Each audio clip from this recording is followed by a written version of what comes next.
As opening round finishes up, it's the beginning of a whole new set of facts and records in the AFL.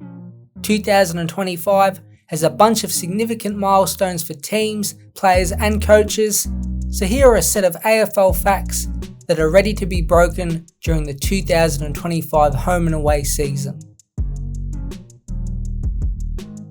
It's almost impossible not to mention Jack Crisp in any type of facts video, but this time it is genuinely worth it. We know Crisp has been ultra durable in his career, especially with his time at the Pies, and he is set to break one of the most impressive records in the competition. Jim Stynes currently sits on 244 consecutive games played, which is first all time.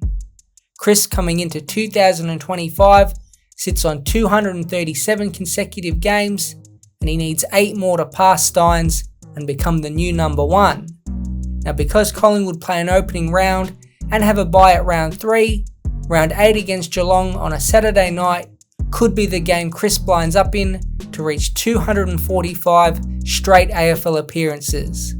At just 31 and with still plenty of good football left, could Crisp ever reach 300 consecutive AFL games? Another possible record that could be shattered is not to do with any players or teams, but with the fans. Round 1 2024 saw 413,405 fans attend all the games, the highest ever total for a single round of football.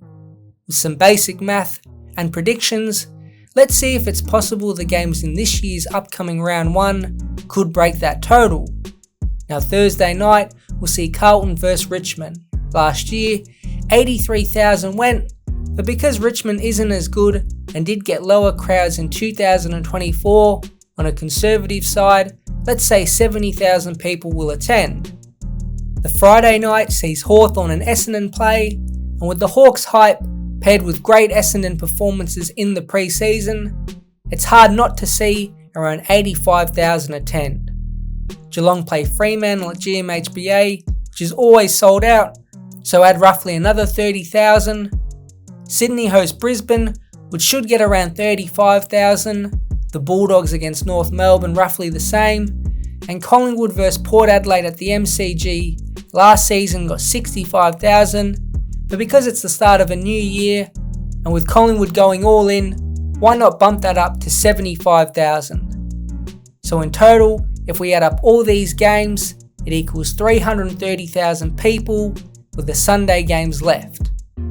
The first game on the Sunday sees Adelaide host St Kilda, which got 35,000 last year, but with big optimism around the Crows and it being round 1 is 45,000 a chance. Melbourne host GWS at the MCG, and this is the hard one. Melbourne traditionally don't get massive crowds, and GWS visiting isn't a help, but surely 30,000 people is a good marker. Then West Coast against Gold Coast at Optus will be hitting at least 40,000 if we are conservative. So add on another 115,000 to that 330,000 mark, and in total, that leaves us with roughly 445,000, which would smash round 1 last year, and this number overall seems pretty conservative.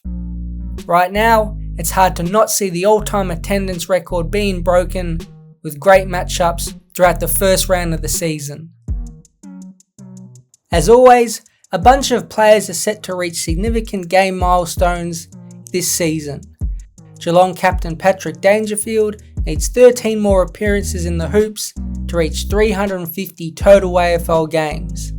The first 154 of them were for the Adelaide Crows, and if he can play at least 17 total games this year, he will reach 200 games for Geelong.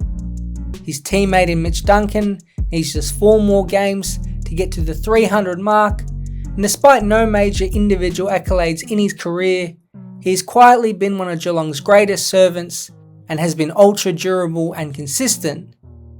New North Melbourne teammates in Luke Parker, 293 games, and Jack Darling, 298 games, should also get to their 300 marks within the first third of the season.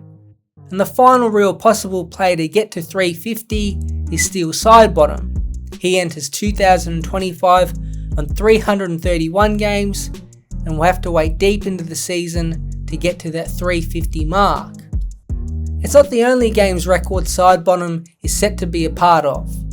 Scott Pendlebury is likely to move third into the all-time total for AFL games played, but when we combine the tally of the two in games that they have played together, that number sits at a remarkable 305. They are currently equal second with Tom Hawkins and Joel Selwood, but just 3 away from entering first place. Right now, that belongs with former Adelaide teammates Andrew McLeod and Tyson Edwards, who played 307 AFL matches together, spanning 15 years. And the final piece of significant history that might be broken belongs to Patrick Dangerfield. Not many people have spoken about this, but the Brownlow medalist is on track to make more Brownlow history. Now it's unlikely he will win another one, but he needs just 11 votes to be equal first for most total Brownlow votes.